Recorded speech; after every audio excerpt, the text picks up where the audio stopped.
So in the question we have that an air bubble of volume V0. Volume is, this is the initial volume, so V0. It is released by a fish at a depth of h in a lake. So depth is equal to h. Then the bubble rises to the surface. If this is a lake, so there is water to a height of h. This depth is h, and there is a fish over here. It releases a gas bubble. It releases an air bubble. So this is the air bubble.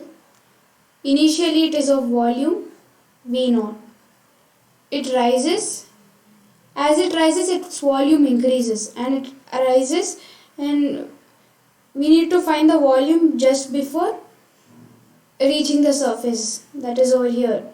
So let's consider this volume as V, and we should assume this is happening at a constant temperature, and over here there is standard pressure, that is atmospheric pressure. Here it is atmospheric pressure, there we should consider it as P. So obviously over here the pressure will be P plus the top surface pressure plus the pressure of these layers of water, P plus H rho G. This is the pressure exerted by these layers of water. Rho is the density of water, but they've considered density as D. HdG. I've taken H because this is the depth of the lake. So we know P1 V1 is equal to P2 V2.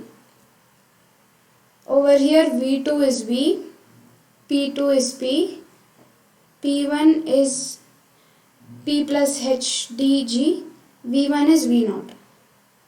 So I am writing it again. P1 is P plus HdG into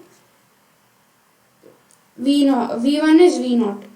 V0 is equal to P2 is the pressure on the surface, that is P, into V2, that is V. That is volume of the bubble when it's about to reach the surface. When it just before V2 is the volume of the bubble just before reaching the surface.